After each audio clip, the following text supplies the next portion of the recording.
segundo. Y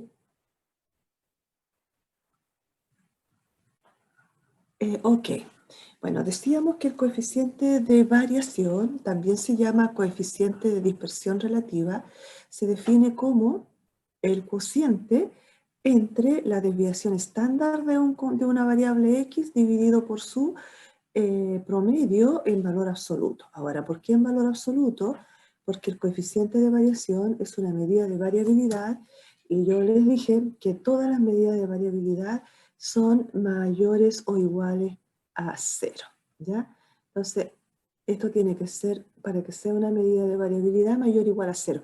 Y el promedio X barra puede ser negativo, por esa razón se le pone valor absoluto, ¿ya?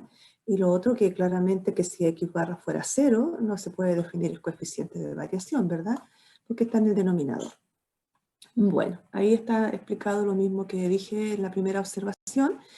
Y también se usa más el coeficiente de variación expresado como porcentaje, porque así representa una mejor, más fácil interpretación.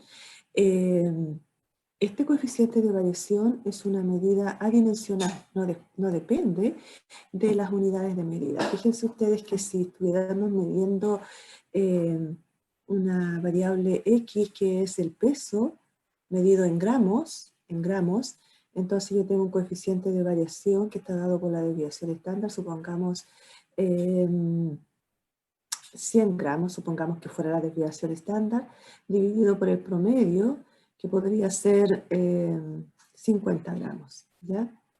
Entonces ahí tenemos que gramos se simplifica con gramos, entonces queda un numerito, ¿verdad? Que es adimensional, en este caso nos queda 2, y si lo multiplicamos por 100 me va a dar un 200%.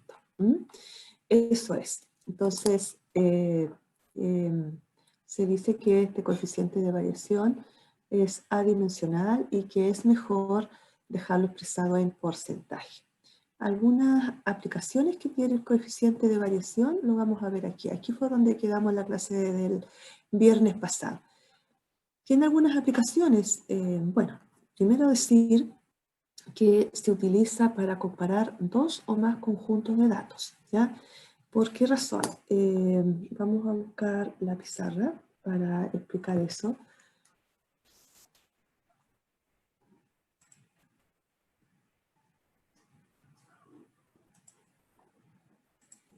Aquí está la pizarra.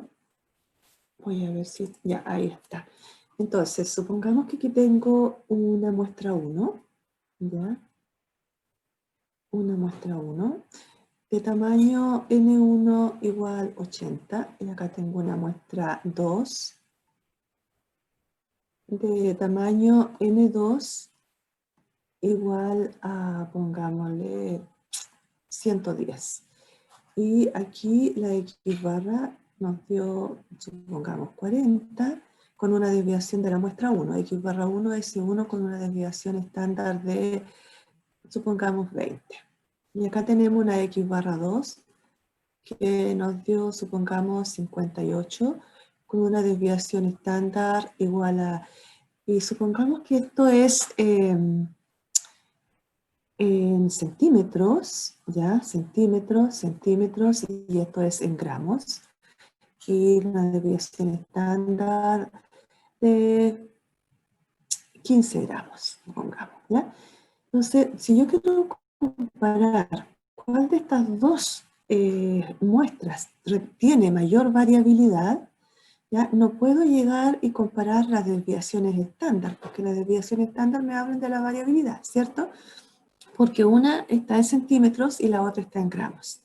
Entonces no puedo comparar estas dos y decir, bueno, la muestra 1 tiene 20 de desviación estándar. A ver, voy a mirar la sala de espera, que hay algunos chicos que quieren ingresar. Ya, ahí sí. Entonces podríamos decir que la muestra 1 tiene mayor variabilidad porque 20 es mayor que 15, pero resulta que aquí tengo centímetros y acá tenemos gramos. Entonces no está bien hecha esa comparación. Por otra parte, podría ser que esta desviación estándar de 15 sea menor que la de 20 porque el tamaño de la muestra es más grande aquí en la muestra 2 que en la muestra 1. Entonces hay varias razones por las cuales no es llegar y mirar y comparar las desviaciones estándar. Entonces, por eso se define el coeficiente de variación. Aquí le voy a muestra 1, que es la desviación estándar 1 dividido por el valor absoluto, ¿cierto?, del promedio 1, que además lo voy a multiplicar por 100. Entonces aquí nos va a dar ¿cuánto? 20 dividido por 40, ¿cierto? No, sí, está bien, multiplicado por 100. Y eso me da un medio multiplicado por 100, ¿cierto? Y eso nos da 50%. En este otro lado, el coeficiente de variación de esta variable x2, es decir, de la muestra 2, es la desviación estándar 2 dividido por el valor absoluto del promedio, multiplicado por 100. Y eso nos da 15 dividido por 58 y multiplicado por 100. ¿Cuánto es eso? 15 dividido por 58. Vamos a sacar la cuenta. 0,25, es decir, un 25,9%. ¿Ya? Entonces, un 25,9%. Entonces, ahora sí podemos comparar. La muestra 2 tiene menor variabilidad que la muestra 1. Tiene un 25,9%, en cambio la muestra 1 tiene un 50% de variabilidad. Claro, ustedes pueden decirme, coincide aquí que la desviación estándar 2 es menor que la desviación estándar 1, pero eso es casualidad. No siempre se va a dar esa relación, ¿ya? Entonces, es una primera cosa. Para comparar dos o más muestras, en cuanto a su variabilidad, usamos el coeficiente de variación. Eso es una primera aplicación que tiene el coeficiente de variación. Y lo otro es lo que estábamos viendo acá en la presentación,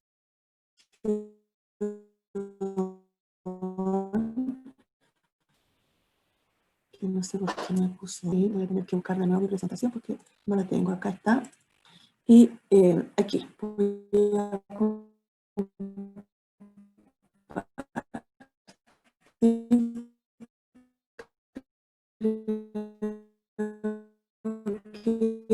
no sé si es la actividad de la media, es decir, pueden utilizar bien para ver si la media es representativa del conjunto de datos, es decir, si es una buena medida de posición central. Si el coeficiente de variación es menor que el 50%, entonces la media se considera representativa del conjunto de datos. Si que sea mayor que el 100%, entonces la media no se considera representativa del conjunto de datos. En nuestro ejemplo, voy a llevar esto para acá para no tener que andar para allá y para acá, ¿cierto? Vamos a llevarlo a la pizarra y vamos a mirar aquí el ejercicio que teníamos nosotros. Voy a pegar acá. Ahí lo tenemos. Ya. Entonces, en el caso 1,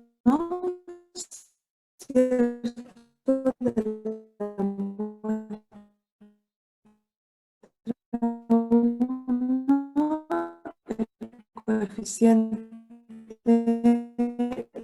de variación de la neuronas. ¿Sí? ¿Me está haciendo una consulta? Ah, no. Hay un micrófono que está abierto. Bueno, Sí. hay alguien que está con el micrófono abierto. Sí. Carla Francisca, tienes el micrófono abierto. Puta, la verdad es que algo poco. Lo mínimo.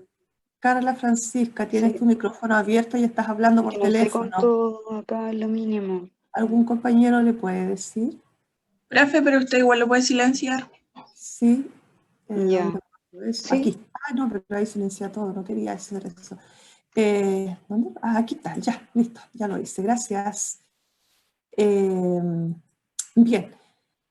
Estaba diciendo que justo el coeficiente de variación de la muestra 1 coincide, está justo en el límite, por lo tanto no podemos tomar una decisión respecto a si la media es o no representativa del conjunto de datos, pero sí para la muestra 2, que es menor que el 50%. No sé si ustedes alcanzan a ver ahí, esto está pequeñito.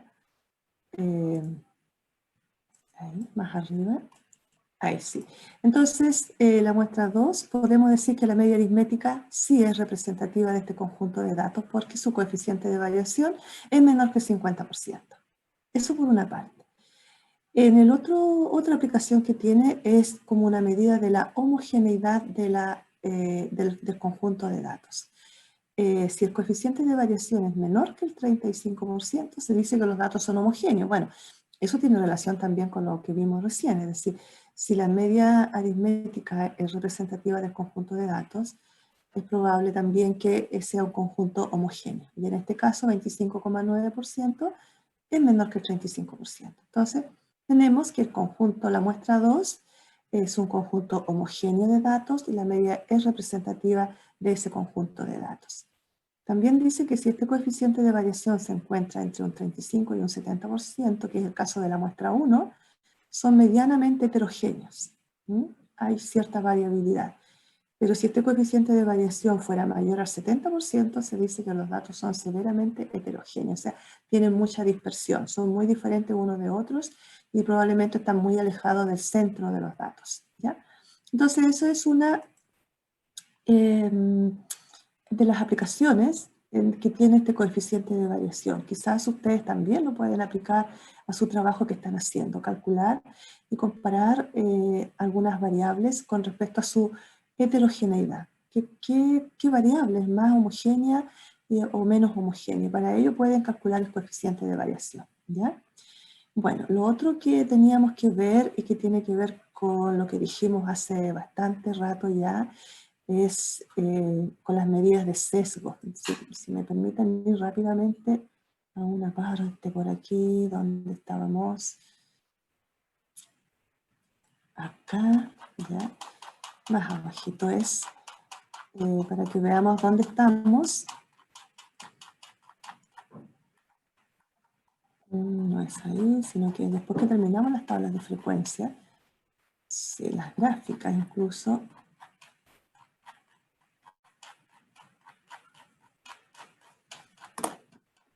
aquí. Bueno, ya hemos visto las medidas de centro, las medidas de posición y las medidas de dispersión. Entonces vamos a hablar brevemente acerca de las medidas de asimetría, ¿ya? Entonces,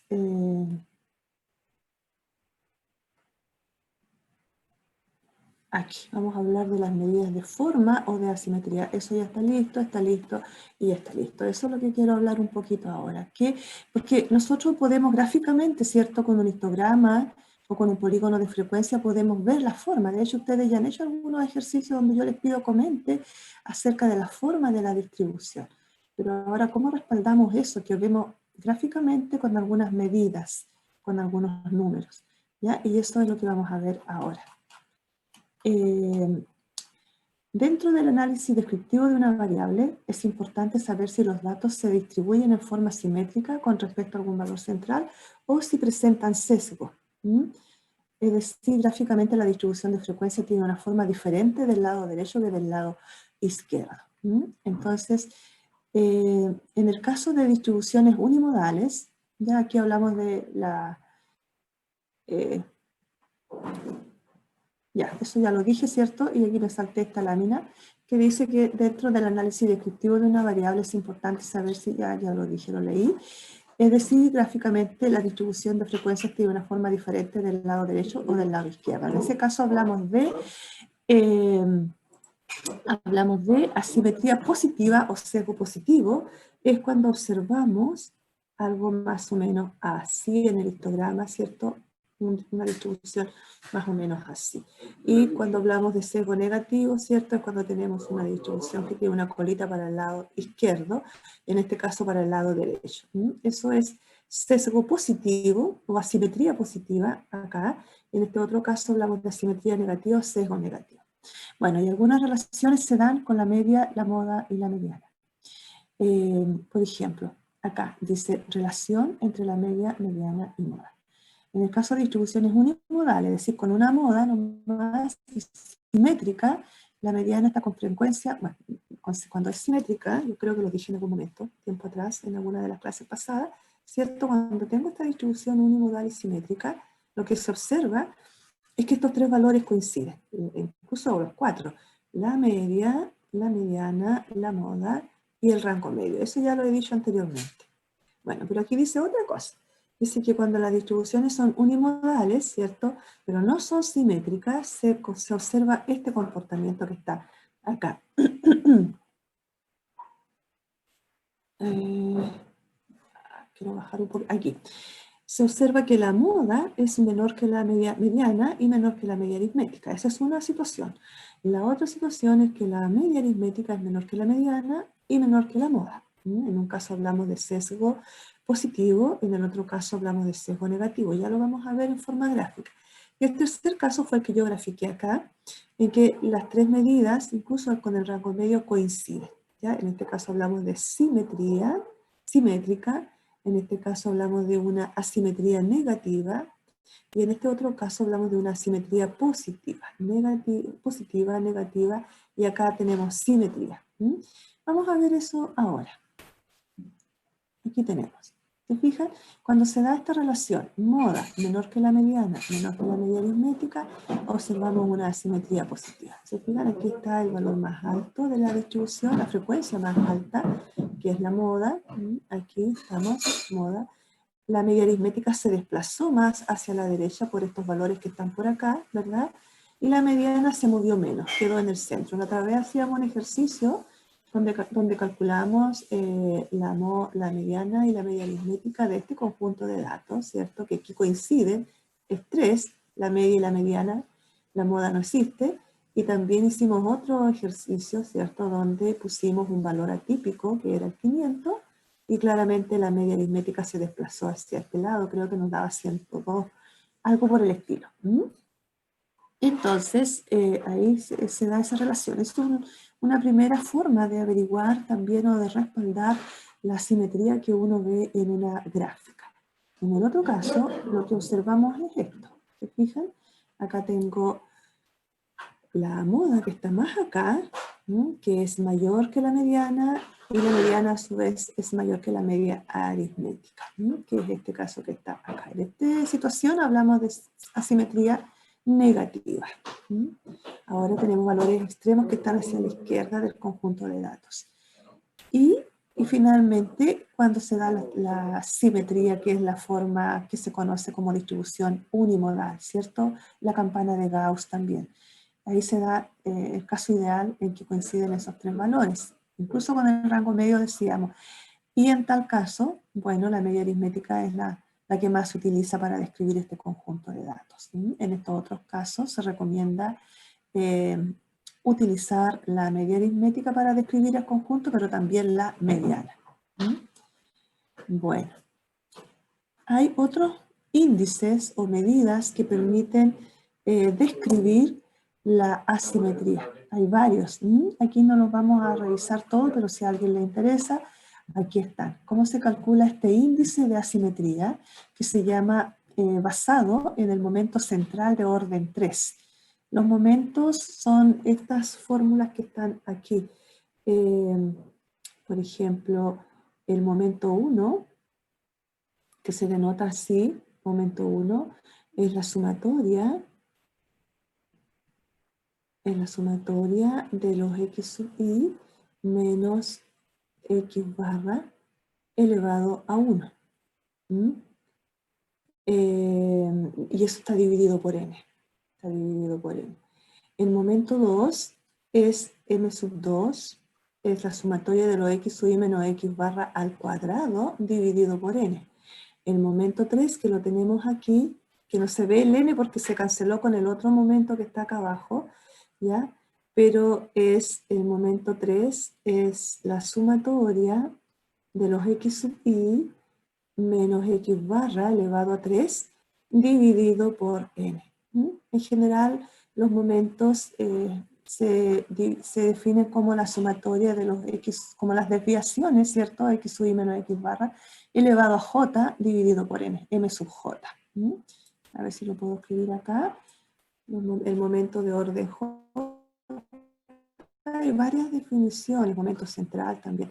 Momento de orden j es la sumatoria. Esto es con respecto a la media, ¿sí? X sub i menos x barra elevado a j dividido por n. Ese es el momento de orden j con respecto a x barra. Y hay unos que se llaman momentos centrales, cuando se toma, no se considera X barra, sino con respecto al cero. En esos casos se definen los M sub J centrales como la sumatoria de los X sub I elevado a J partido por N, ¿ya? Pero eso lo van a estudiar en el otro curso ustedes, esto que está aquí. Por ahora digamos que el momento de orden J es eso. Entonces el momento de orden 2 no es más que la varianza que ustedes conocen, ¿cierto? Es la varianza porque es la sumatoria de los X sub I menos X barra al cuadrado partido por N. Momento de orden 2 es la varianza. Entonces, pero, me parece que no están viendo la pizarra, ¿o sí? Sí la estaban viendo.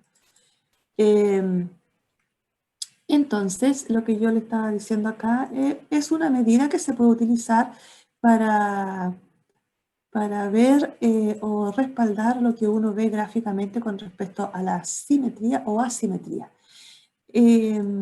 Aquí está para el cálculo de datos no agrupados y acá abajo para datos agrupados en intervalo. Observen que aquí aparece la marca de clase, ¿cierto? Y su correspondiente frecuencia absoluta. ¿Cómo se interpretan estos números? Más que el valor, es el signo el que hay que mirar acá. Si estos coeficientes de asimetría son mayores que 0, significa que hay asimetría positiva, como se está indicando aquí. Asimetría positiva. Si este coeficiente es menor que 0, es negativo, entonces hablamos de una asimetría negativa. Y si es igual a 0, se dice que la distribución es simétrica. ¿Ya? Esa es una forma. Momento central de tercer orden, porque usa los momentos de orden 3. Hay otro que está basado en los cuartiles. Como ustedes saben calcular los cuartiles, quizás este les sea más fácil de calcular, a pesar que el Excel lo da. Vamos a hacer un ejercicio luego con el Excel y les va a dar estos valores y ustedes tienen que interpretarlos. O sea, el cálculo es para que sepan que existen fórmulas y formas de cálculo, pero más que todo interesa la interpretación. Esto está basado en los cuartiles. Ustedes saben que hay 3 cuartiles, el 1, el 2 y el 3, y se hace esta cuenta que está acá. Y tenemos, aquí ves, si recuerden que los cuartiles dividen a la muestra en 4 partes iguales, ¿cierto? Ahí tenemos el primer cuartil, que aquí está con mayúscula, cuidado, que yo lo uso con minúscula, y dejé los mayúsculas para los quintiles, pero aquí está claro que estamos hablando de cuartiles, de hecho aquí lo dice, cuartiles. Entonces este es el primer cuartil, Q sub 1, este es el segundo cuartil, Q sub 2, y aquí está el tercer cuartil, Q sub 3. Entonces, aquí tengo la situación ideal. Esta distancia que hay del Q2 al Q3, ¿cierto? Del Q2 al Q3 es la misma distancia que hay del Q2 al Q1, de Q1 al Q2. Entonces podemos hablar de simetría, pero podría suceder, ¿cierto?, que para un cierto conjunto de datos tengamos que el cuartil 3 esté por acá, por ejemplo, y el cuartil 1 esté aquí. Entonces está más cerca el cuartil 1 del cuartil 2 que el cuartil 3 del cuartil 2, es decir, la diferencia Q sub 3 menos Q sub 2 es mayor, que es lo que tenemos aquí en esta situación que estoy mostrando acá abajo. Q sub 3 menos Q sub 2 es mayor que Q sub 2 menos Q sub 1, entonces significa que hay un sesgo positivo. ¿Se fijan? Seguramente la gráfica está así, más o menos, ¿verdad? Y lo mismo pasa, si Q sub 3 menos Q sub 2 es menor, tendríamos que más chiquitito está este lado con respecto a este otro lado, aquí, entonces hablamos de un sesgo negativo. Esa es una forma, pero también hay otros que están basados en, aquí eso es lo mismo que acabo de decir, están basados en la media aritmética, en la mediana y en la moda. Entonces aquí hay varias formas, varios índices de asimetría. X barra menos la moda partido por la desviación estándar, 3 paréntesis X barra menos mediana partido por la desviación. Todos se interpretan igual. Si estos coeficientes son mayores que 0, hablamos de asimetría positiva. Si son menores que 0, hablamos de asimetría negativa. Y si son igual a 0, decimos que la distribución es simétrica. ¿Ya? Vamos a ver con el Excel cómo sale esto. A ver, vamos a abrir un Excel. El otro día yo con ustedes quise hacer una gráfica, ¿cierto? Que no me salió con el histograma, me parece que quería comentarles eso. Y porque usé un Excel antiguo. ¿ya? Vamos a abrir un Excel nuevo. Vamos a abrir un Excel aquí. Vamos a abrir ese Excel. Esa base de datos que yo tenía el otro día era muy antigua y por lo tanto no tenía la opción de ese gráfico, de histograma. Después copié yo esos datos en una planilla de las que tengo en este computador y sí pude graficar el histograma. Bueno, ¿qué es lo que vamos a hacer aquí nosotros? Un ejercicio para no ir a buscar datos. Vamos a inventar una población, ¿ya? Vamos a generar una población. Para eso vamos a ir aquí a... ¿Están viendo el Excel o no? Por favor, si no estoy mostrando, me dice. Porque, sí, ya. Ya. Miren, vamos a simular una población. Vamos a ir a datos, a análisis de datos, y vamos a ir aquí donde dice generación de números aleatorios, que está justo aquí con azul. Vamos a generar números aleatorios, ¿ya? ¿Cuántas variables? Una variable nomás. Una variable. Cantidad de números aleatorios. ¿Cuántos voy a generar? Vamos a inventar una población de 200, de tamaño 200. ¿Y qué distribución? Me preguntan. Ahora ustedes todavía no pueden entender esto porque no hemos visto esta materia, pero vamos a suponer una distribución normal, ¿ya? O sea, cuando le digo que me simule 200 datos que se comporten normalmente, me pide con qué promedio y con qué desviación estándar. Entonces, vamos a suponer que son edades, ¿ya? Vamos a poner 20 años en promedio con una desviación estándar ¿de cuánto? A ver, una desviación estándar de 5 años, ¿ya? 5, no 15, 5 años. Muy bien. ¿Qué más? Eso va a sacar en una hoja nueva, va a simular estos datos, 200 datos que tienen una distribución normal con media 20 y desviación estándar 5. Aceptamos y ahí me lo generó. ¿Se fijan? Ahí están los 200 datos generados que se comportan normalmente aproximadamente con esa media que le pusimos 20 y desviación estándar 5. Vamos a graficarlo. Entonces, yo tengo mis datos seleccionados aquí y vamos a ver el histograma, cómo se comporta este histograma. Insertar y vamos acá. Y cuando pincho ahí, ¿se fijan que aparece la opción histograma? Ahí está. Este es el histograma. Fíjense que no me salió nada de normal.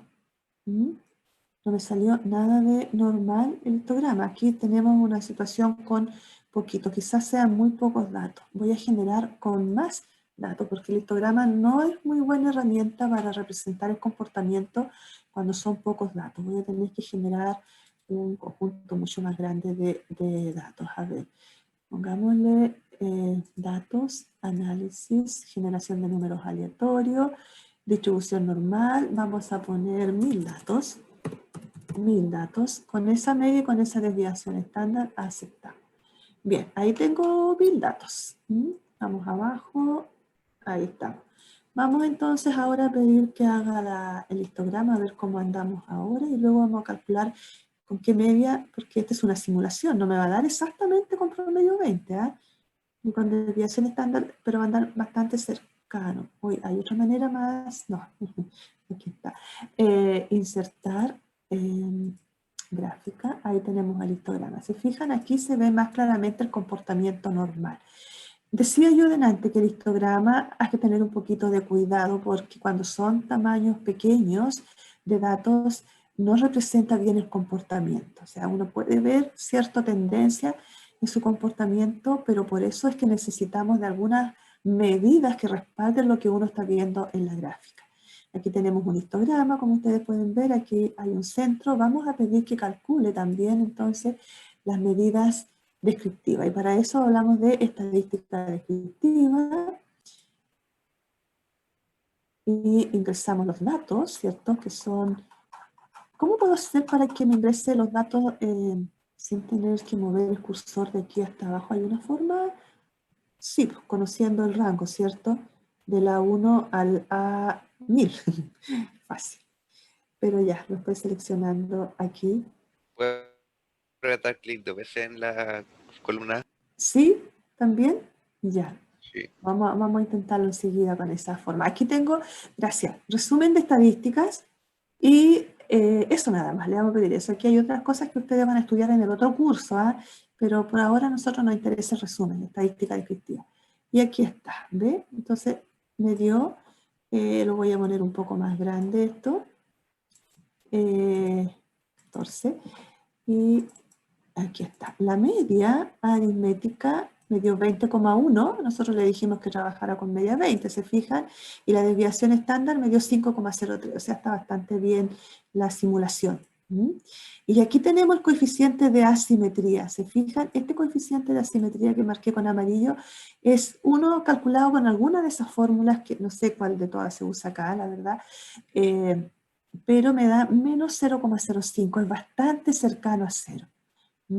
Eso hace, ¿cierto?, concluir que hay una... Y además podríamos ver la mediana también, cómo andan. Fíjense, la media es 20, la voy a marcar con otro color, verde.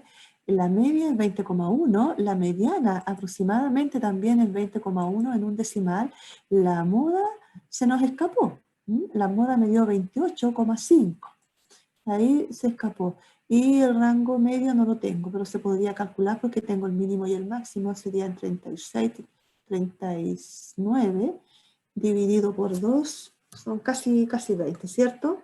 39 dividido por 2 me da 19,5. Así que la media, la mediana y el rango medio andan bastante bien, sin embargo la moda se nos escapó a 28. Y eso en la gráfica, donde la tengo aquí, podría ser, aquí están 17, no visualizo bien, pero en esta columna que está aquí debería estar la moda, ¿cierto?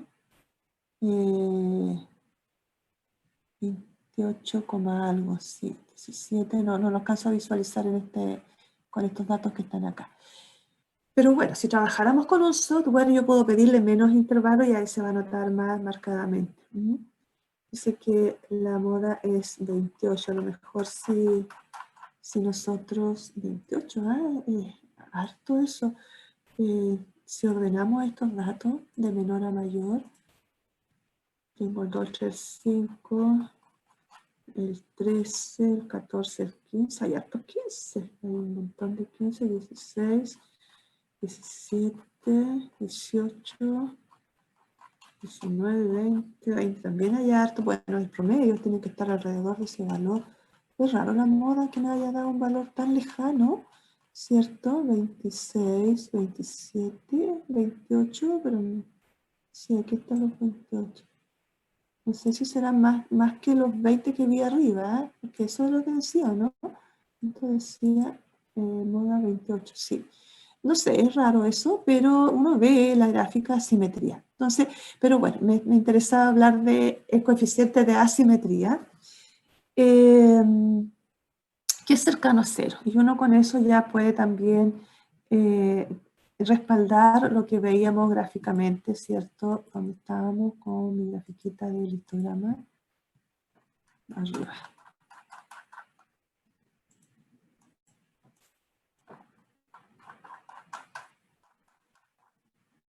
El histograma por acá. No, se me perdió el histograma. ¿En qué hoja lo tengo? En la hoja 1.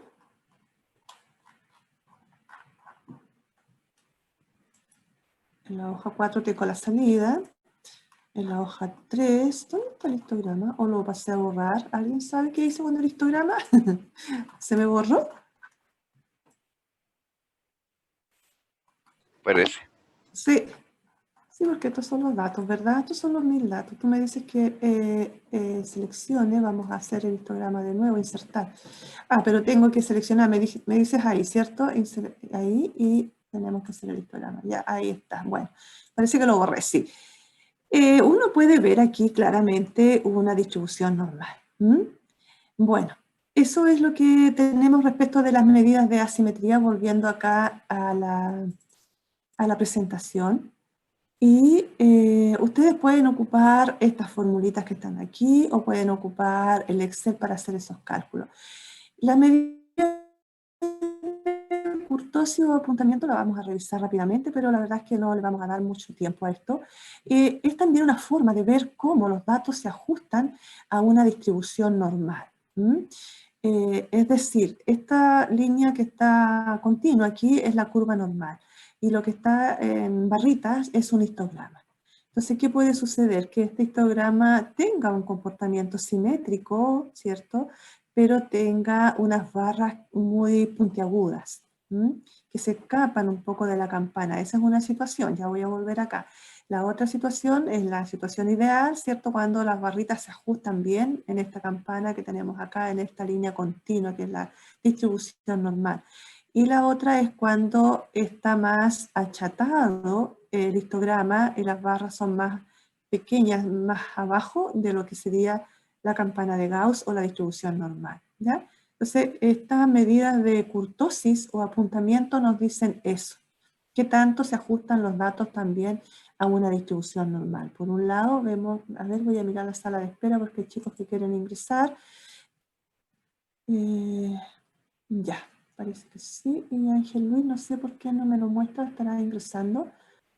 Hay una persona esperando, dice, pero no me deja marcarla como ya, parece que ingresó.